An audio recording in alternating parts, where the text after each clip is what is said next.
오늘은 예수님으로 충만하여 천국을 전하는 교회, 예수님으로 충만하여 천국을 전하는 교회라는 제목의 10번째 하나님 말씀 증거하겠습니다. 자, 우리 같이 인사하겠는데요. 우리 배운 대로 한번 해볼까요? 사랑합니다. 사랑합니다. 사랑합니다. 우리 옆에 분 바라보시면서 우와, 이야. 한 번 더 우와, 이야. 자, 여기서 이제 부흥에 참석하신 분과 못 오셨던 분이 싹 갈리죠. 네. 뭔가 하려고 그러는데 부자연스러운 분들이 계셔요. 이번에 못 오신 분들입니다. 이번에 저희가 3일 내내 이 연습과 훈련을 하면서 우리의 일상이 얼마나 큰 감동인지, 하나님 주시는 감탄의 제목인지를 저희가 다시 배우고 깨달았거든요. 다시 한번 우리 옆에 있는 분들, 앞뒤에 있는 분들 바라보면서 한번 감탄하겠습니다. 우와, 이야. 네, 박수하겠습니다. 고맙습니다. 우리가 지난주에 십자가를 다 걸었어요. 이 십자가는 그냥 장신구가 아니고 그냥 심심해서 거는 게 아니고 여기에는 귀한 뜻이 담겨 있다고 했죠. 바로 종축과 횡축에 들어있는 말씀이 있다. 그래서 이 종축에는 하나님이 우리에게 내려주신 사랑, 하나님의 결단이 들어있다. 그래서 하나님이 세상을 이처럼 사랑하사 독생자를 주셨으니 이것이 종축이라고 했어요. 그런데 종축만 있으면 그냥 나무 막대기인데 거기에 횡축이 걸리면, 우리의 인생이 걸리면 그것은 십자가가 되는데, 그 횡축의 말씀이 뭐였습니까? 이는 그를 믿는 자마다 멸망하지 않고 영생을 얻게 하려 하심이라. 그 우리의 믿음이라는 결단이 들어가면 드디어 횡축이 걸리면 종축과 횡축이 만나 십자가가 된다. 그래서 우리가 이 십자가를 지난주 걸어드리면서 제가 그랬어요. 당신은 하나님 나라의 대표 선수이십니다. 우리가 올림픽 금메달을 따면 잘 때도 그걸 메고 잔다네요. 너무 자랑스러워서. 그렇다면 우리가 이 땅의 금메달도 그럴진데 하나님 나라의 금메달, 이 십자가 목걸이를 우리가 걸고, 특별히 이것으로 우리가 만나는 이들마다 그거 뭐예요? 물어보면 이거요, 내가 구원받은 증거입니다. 하나님 나라의 금메달입니다. 그러면서 여기 종축과 횡축에 담겨있는 말씀을 우리가 증거하자고 지난주 말씀 나눴습니다. 기억나시지요? 네, 오늘 많은 분들이 십자가를 달고 오셨는데, 제가 보니까 3.5배 이뻐 보이는 것 같아요. 거기에 우와까지 하니까 12배 반 이뻐 보이는 것 같아요. 여러분, 앞으로도 십자가 잘 걸고 다니면서 우리가 만나는 사람마다 우와, 이야 감탄하면서 이 십자가 이야기를 여러분 들려줄 수 있길 축복합니다. 아멘. 자, 오늘은 10번째 시간인데요. 이제 오늘의 주제는 뭐냐면 그거예요. 자, 이렇게 요한복음 3장 16절이 그렇게 중요한 요절이고 그렇게 중요한 천국의 진수를 하면 사복음서에 한 번씩은 다 들어가야 맞는 거 아닙니까? 왜 요한복음에만 있습니까? 라고 하는 거예요. 분명히 마태, 마가, 누가, 요한 4개의 복음서가 있고요. 이 복음서 기자들이 서로 중요하다고 생각하는 이야기를 썼는데 거기에는 겹치는 내용들이 참 많이 있습니다. 특히나 4 복음서에 다 나오는 이야기도 있어요. 바로 오병이어 사건이 대표적이죠. 오병이어가 천국을 보여주는 아주 중요한 사건이기 때문에 마태, 마가, 누가, 요한이 다 기록했고, 또 시몬이라고 하는 사람이 벌어졌던 잔치자리도 다 기록했습니다. 게다가 예수님의 입성, 또 빌라도의 재판, 예수님 배반당하신 것, 또 예수님의 겟세마네 기도, 십자가에 달리신 것, 죽으신 것, 부활하신 것, 다 사복음서 다 나온단 말이에요. 그런데 기왕이면 요한복음 3장 16절도 이렇게 귀한 말씀이 여기저기 나오면 좋을 텐데 요한복음 밖에 안 나와요. 왜 그럴까? 왜 한 번밖에 안 나올까? 여러분, 여기에 대한 우리가 답을 찾아보려고 합니다. 그 답은 바로 이 본문 속에 들어 있습니다. 같이 한번 읽어보겠습니다. 시작.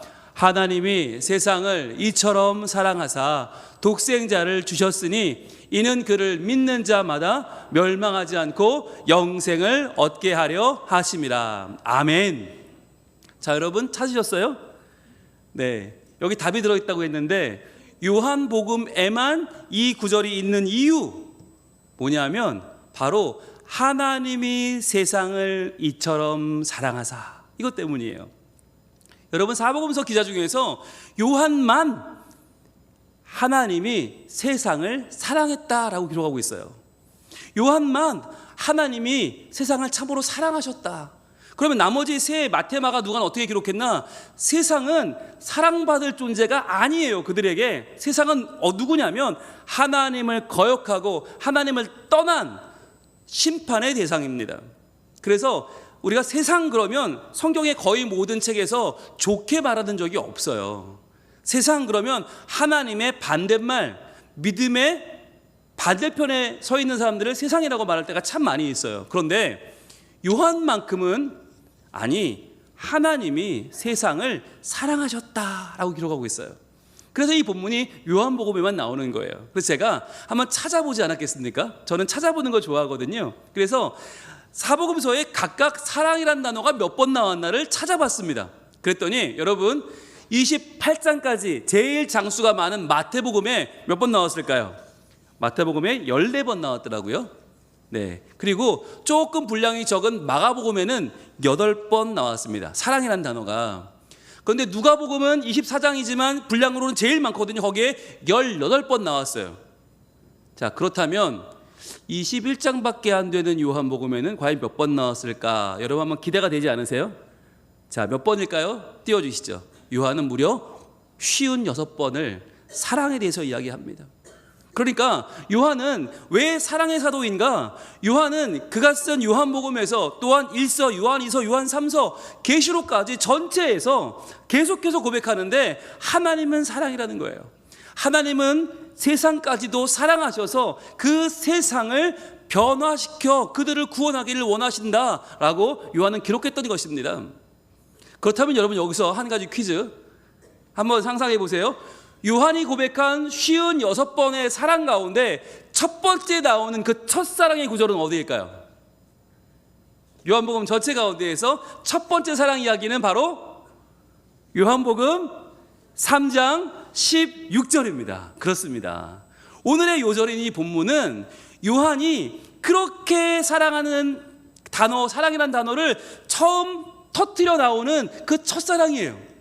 그 첫사랑이 인간의 사랑이 아니고요, 그 누구의 사랑도 아니고요, 하나님이 세상을 이처럼 사랑하셨다라고 지금 기록하고 있는 거예요. 여러분, 여기에 너무너무 어마어마한 사건이 들어있는데 뭐냐면, 여러분, 요한이 기록하는 사랑은 우리가 말하는 사랑과는 조금 다릅니다.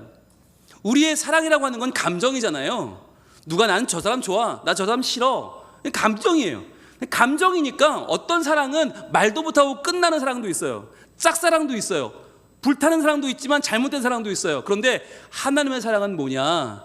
하나님의 사랑은 보세요, 세상을 사랑해서 독생자를 줘버리는 거. 즉 뭐냐면 이것은 선택입니다. 분명한 결단입니다. 둘 중에 하나를 선택하는 게 사랑인 거예요. 자, 여러분 보세요. 어느 아버지가 세상을 사랑해서 아들을 내어줘요? 그런 아버지는 없어요. 저도 아버지지만 내 아들을 살리기 위해서라면 세상까지 것 아무것도 없어도 돼요. 이 세상을 다 주고라도 이 아들을 살리는 게 아버지 마음이잖아요.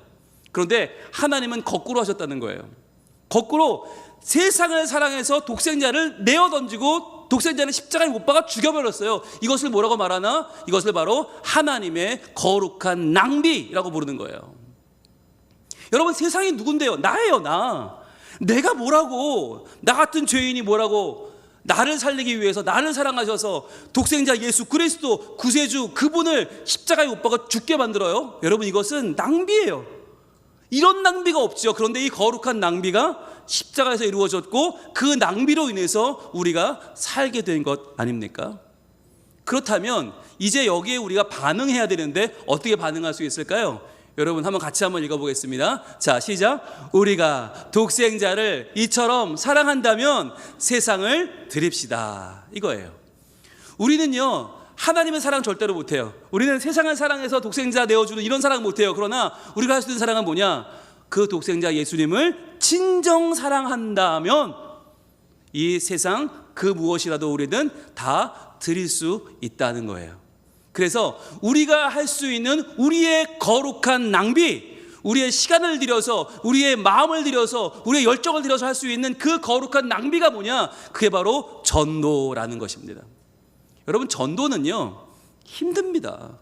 전화해야 되고요, 마음 써야 되고요, 그 사람이 어떻게 생각할까 10번 20번 마음에 이랬다 저랬다 해야 되고요, 밥 사줘야죠, 차 사줘야죠, 태워다 줘야죠. 여러분, 이거 여간 낭비가 아니에요. 그 시간에 돈을 벌지, 그 시간에 취미생활을 하지. 아니, 올지 말지도 모르는 그 사람한테 그 열정을 쏟아부어요? 그거 낭비죠. 그런데 우리가 그 낭비를 감당할 수 있는 이유 무엇입니까? 하나님께서 나를, 이 세상을 사랑하셔서 독생자를 내어주시는 어마어마한 하나님의 결단, 그 사랑으로 거룩한 낭비를 하셨기 때문입니다. 여러분, 그래서 우리가 하나님의 이 사랑에 우리도 거룩한 낭비로, 우리의 전도함으로 하나님께 나아갈 수 있기를 축복합니다. 자, 그렇다면 우리가 누구를 전도하는 걸까? 우리는 누구를 마음에 품어야 되는가? 여러분, 이제 오늘은 전도할 그분을 작정하는 날이거든요. 그런데 누구를 써내야 되나? 여러분, 한번 잘 고민해 보세요. 제가 지난 목요일 날 전도 집중훈련 3기 강의를 시작했습니다. 그런데 강의를 하고 났더니 참 많은 분들이 반응을 보여주셨는데, 그 중에 한 분이 저희 교회 최재인 목사님이었어요. 최재인 목사님이 지난 작년에 1기, 2기를 저와 함께 전도를 직접 하셨잖아요. 그러니까 내용이 전부 다 와닿는 거예요. 그런데 그 중에서도 저한테 제일 좋았다라고 말씀하신 부분이 어디였냐면, 목사님이 우리가 찾아가서 만나는 그 상가의 사장님들, 우리가 전도하는 그분들을 불신자라고 부르지 않았다는 거예요. 그게 너무 좋았다는 거예요. 아니, 목사님, 제가 전도를 해보니까 그분들 불신자 아니더라고요. 하나님이 어딨냐고 큰소리치고 하나님 그냥 등지고 살아가는 불신자 아니더라고요. 그리고 또 목사님이 그분들을 가리켜서 전도 대상자라고 부르지 않았어요. 저거 너무 좋았습니다 라고 하는 거예요. 전도 대상자라고 할 때 그분은 뭐가 됩니까? 우리의 실적거리가 되는 거예요. 내가 전도해서, 나 몇 명 전도했어, 나 이번에 전도 성공했어, 이만큼 했어 라고 하는 나의 수치를 높이기 위한 대상자에 불과한 거죠. 그 우리 중심 생각이에요. 그런데 제가 그분들 뭐라고 불렀는지 아세요? 예, 제가 생각해도 참 기특합니다. 저는 이웃이라고 불렀거든요. 하나님이 사랑하시는 우리의 이웃이라고요. 왜냐하면 전도를 해보니까 알겠더라고요. 전도는 영적인 전투, 누리 시뻘개서 예수 전당, 불신지옥, 안 믿으면 다 죽어, 이게 아니더라고요. 그분들은 항상 우리 곁에 계시는 이웃들이었고, 그 이웃들에게 찾아가서 사랑과 우정을 나누다 보면 그분들이 성민교회요? 저 잘 알죠. 저기 있는 그 큰 교회 아니에요? 야, 그 교회 목사님이 전도를 나오셨네. 자, 사과 들고 가세요. 오늘은 감 있어요. 오늘은 수박 썰었어요. 자, 들고 가세요. 여러분, 그분들이 우리의 이웃이더라고요. 그래서 목사님, 제가요 이번에는, 이번 주일은 못 가는데 제가 시간 나면 제가 교회를 가면 꼭 성민교회 갈게요. 제가 저희 교회 오시는 분들 성민교회 가시라고 얼마나 얘기하는지 몰라요 라고 그분들이 우리에게 친절한 이웃이 되어주고 계셔요. 그래서 저희는 알게 됐어요. 아, 우리가 그들을 불신자라고 부르고 우리가 그들을 전도 대상자라고 부를 때 그들이 기분 나쁠 수 있겠다. 나는 잘 살고 있는데 내가 왜 불신자야, 내가 왜 전도 대상자야. 여러분, 그분들은 우리의 이웃이거든요. 그런데 그 이웃을 어떻게 사랑해야 되는가, 오늘 제가 말씀을 한 구절 소개하려고 하는데, 여러분, 이웃 사랑에 대해서 우리가 필요성은 알고 있지만 많이 우리 마음속에 망설임이 있잖아요. 그래서 이름을 적을까 말까 하다가 에이 마라, 에이 관도라고 하는 마음이 생겨요. 그런데 오늘 이 말씀을 들으시면 조금 그 마음이 바뀔 수도 있을 것 같아요.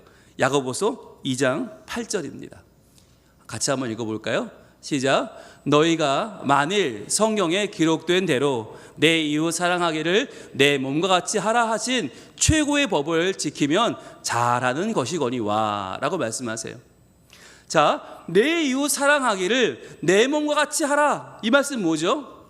자, 네가 중요하지, 너 중요해서 예수님 믿고 구원받고 이 땅에서 평강을 누리고 죽으면 하나님 품에 안겨서 영원한 안식 얻는 거, 그거 너무너무 좋지, 그거 너에게 감사하지. 그런데 말이다, 똑같이 너의 이웃도 그 은혜와 사랑을 받아야 돼 라고 말씀하는 거예요. 왜? 성경에 기록된 대로, 성경에 있으니까, 하나님 말씀이니까. 여러분, 이 말씀이 분홍 목사 얘기라면 무시하셔도 돼요. 전도? 아우 힘들어. 아우 나 오늘 전도는 귀찮아. 괜찮아요. 그런데 이게 성경에 기록된 대로라면 얘기가 달라지는 거예요. 게다가 이것이 뭐라고요? 최고의 법이라고요. 하나님의 최고의 법은 내가 구원받은 것처럼 내 이웃도 구원받는 것, 이것을 지키면 잘하는 것이거니와. 여러분, 마지막 날 우리가 주님 앞에 가서 주님 저 잘했죠? 라고 할 수 있는 건 돈 버는 게 아니에요. 내가 건강하게 오래 사는 게 아니에요. 내가 구원받은 것처럼 내 이웃을 사랑하여 주님 앞에 올려드리면 여러분 그게 잘하는 거예요. 자, 그러면 그래도 또 망설여서 에이 다음에 하자 하면 어떻게 될까요? 9절입니다. 이렇게 말씀합니다. 같이 읽을게요. 시작. 만일 너희가 사람을 차별하여 대하면 죄를 짓는 것이니 율법이 너희를 범법자로 정죄하리라. 아멘. 사람을 차별한다는 게 뭐예요? 나는 구원받아야지. 나는 가치 있는 인생이니까. 그런데 그 사람은 아직 모르겠어요. 그 가족은 아직 모르겠어요. 그 동료는, 그 이웃은 아직 모르겠어요 라고 말하는 건 뭐냐면 사람을 차별하는 거라는 거예요. 야, 왜 너만 귀하냐? 왜 네 남편은 귀하지 않느냐? 왜 네 아들은 귀하지 않냐? 왜 예수 안 믿는 너희 부모는 귀하지 않냐? 주님 말씀하시는 거예요. 이렇게 차별하여 대하면 죄를 짓는 것이니 율법이 너희를 범법자로 정죄하리라. 여러분, 저는 오늘 말씀으로 여러분의 심령에 도전합니다. 여러분, 우리가 구원받은 것이 그렇게 감사한 일이라면, 그렇게 위대한 하나님의 결정이고 결단이라면, 여러분, 하나님의 사랑하신 그 세상이 누구예요? 그게 나였다면 나만일까요? 아니요. 그 사람도 세상에 들어가요. 하나님이 이처럼 사랑하신 그 세상, 그 한 사람의 이름을 우리가 적는데, 이 적는 우리의 손길이 망설임이 없기를 축복합니다. 어떤 분들은 그래요. 목사님 이거 적어도요, 그 사람 지금 주일날 일해요. 그 사람 그날 서울 가서 병원 간대요. 못 나온대요. 아무 상관없어요. 왜요? 그분이 그 시간에 교회에 나와서 앉아 있어야 성공한 게 아니에요. 왜냐? 우리는 그 이웃을 이름을 적었지요? 그 사람 위해 기도하지요? 나 혼자 기도합니까? 아니요. 오늘 이름 쓰신 이름은 다음 주면 큰 현수막에 본당 앞에 딱 하니 걸립니다. 그리고는요, 전 교인이 그 이름 불러가면서 기도합니다. 그 이름을 사진 찍어서 제가 온 교인에게 다 보내드릴 거예요. 폰마다 열면서 기도할 수 있게 3주 동안 기도할게 해드릴 거예요. 여러분, 그게 3주로 끝날까요? 아니요. 계속 그 이름이 하나님 앞에 올려집니다. 그렇다면 그분이 이번에 부활절에 못 나오는 건 아무런 상관이 없어요. 하나님께서 그 영혼을 붙드시고 그 영혼 가운데 찾아가시고 그 영혼의 그 단단한 세상으로 차 있는 영혼의 균열이 일어나면서 하나님의 은혜의 샘물이 그에게 흘러가게 될 줄로 믿습니다. 여러분, 저희가 처음 사택으로 이사 왔는데 교회 바로 옆에 괴정 한신 아파트거든요, 저희가. 근데 저희 평수가 잘 나지 않는 평수예요. 근데 그때 저희 집이 나 있었어요. 천사모가 왜 났는지 아셔요? 왜 저희 집이 났는지 혹시 아셔요? 아시고 구입하셨어요? 네, 저희 윗집에는 아이가 4명 삽니다. 아들 둘, 딸 둘인데요. 저희 윗집은 동물의 왕국입니다. 이것들이 얼마나 뛰는지, 와, 정말 이게 사람인가 싶을 정도로 뛰어요. 매일 운동회를 해요. 게다가 매달 제사를 드려요. 제사를 지내면 한 20명쯤 오나 봐요. 난리가 나요. 특히 저희 예민한 민재는 견딜 수가 없어요. 걔 방 바로 윗방에 그 집에 딸이 사는데 걔가 노래를 불러요. 근데 민재가 정말 종이에 써서 가져왔어요. 뭐라고 썼냐면 제 점수는요 라고 써놨어요. 노래를 너무 못해. 너 가사도 틀려, 음정도 틀려. 그러니까 못 들어주는 노래를 계속 불러대니까 이 아이가 아빠 저 올라갈게요, 말리지 마세요. 오늘 제가 찾아갈 거예요, 말리지 마세요. 정말 전화기를 여러 번 들었다 놨다 한두 번 한 게 아니에요. 자, 그런데도 참아라. 왜 그랬을까요? 전도해야 돼. 우리 그 집 전도 대상이다. 아침마다 시끄러운 소리, 뭐 아빠 소리 지르죠, 엄마 소리 지르죠, 애들대로 난리 나죠. 와, 정말 그 소음 공해가 너무 심한데 그래도 참고 선물하고 그래도 참고 찾아가고 그랬어요. 자, 그러다가 작년 이제 저희 요맘때 부활절이 됐습니다. 일주일 남겨놓고 저희가 여기까지 참았는데 이제 열매를 거둬야겠다 싶어서 이제 큰 선물 하나 준비해 찾아가야지 라고 하는 찰나였어요. 자, 그런데 딱 일주일 남겨놓고 무슨 일이 벌어졌을까요? 그 엄마가 찾아왔어요. 선물을 들고 찾아왔어요. 저희한테 선물을 주면서 뭐라고 했을까요? 그동안 감사했습니다 그러는 거예요. 시끄러우셨죠? 불편하셨죠? 잘 참아주셔서 감사합니다. 저희 이제 이사 가요. 와, 정말 여러분 그 공포와 충격과 공포와 좌절이 얼마나 밀려오는지, 지금까지 왜 참았는데, 우리가 이날 위해 참았는데, 와, 이사 간다는 거예요. 그날 제가 속으로 얼마나 아까웠는지 이거 보여줘야 되는데, 우리 교인들한테 분홍 목사가 윗집 전도해 왔다고 저 보라고 보라고 해야 되는데 그걸 못하게 됐잖아요. 하나님이 그런 마음 주시는 거예요. 야, 너 자랑하려고 전도하냐? 네가 이렇게 잘 참아서 저분들 왔다고 사람들에게 그렇게 자랑하고 왔어요 너 그거 하려고 저분들 그렇게 공들였냐? 야, 나 그 꼴은 못 보겠다. 저분들 지금 좋은 집으로 이사 가는데 내가 교회도 좋은 교회 보내란다. 그러니 걱정하지 말고 그분들 영혼을 위해서 계속 기도하면 내가 그들 영혼 책임질 테니까 걱정하지 마라. 주님 말씀하시는 것 같았어요. 그래서 공들인 그 집 놓쳤어요. 놓쳤고 그때부터 이제 다시 우리 미용실 6식구가 함께 미용실을 지금 8년째 다니는데 아직도 그분 교회 안 나와요. 그래서 지금 계속 집중하고 있는데 작년부터 사진은 잘 찍어주세요. 이렇게 사진 여러 번 나왔어요. 정영주 원장님인데 그분은 이제 저희가 다시 공을 드리려고 합니다. 여러분, 여러분이 기도한다고 여러분이 이름 쓴다고 별일이 생길까? 아니요. 하나님은 그 영혼을 분명히 사랑하시고 하나님은 사랑하시는 그 영혼을 변화시켜 주실 줄로 믿습니다. 그런데 그 때와 시기는 모르는 거예요. 방법은 모르는 거예요. 그런데 하나님, 가능하면 저를 통해서 이번에 역사해 주시고 혹시 안 되면 하나님의 방법대로 그 영혼을 책임져 주시옵소서. 기도할 때에 하나님께서 분명히 그 영혼을 하나님의 사람 만드실 줄로 믿습니다. 이 시간 찬양할 때 주님, 저는 연약합니다. 그러나 저 아무것도 아니지만요, 그러나 제가 이름 하나 쓰는 이것이 하나님께서 세상을 사랑하시는 방법이요 도구임을 믿습니다. 예수로 충만하여서 그 예수님의 마음, 세상을 사랑하시는 그 마음으로 충만하여 저희가 이름 적을 때에 하나님, 이 영혼을 주님께서 책임져 주시고 이 영혼이 반드시 주님께로 나와 변화되어 주의 자녀 되는 복을 누리게 하여 주시옵소서. 우리 같이 기도하는 마음으로 찬양합니다.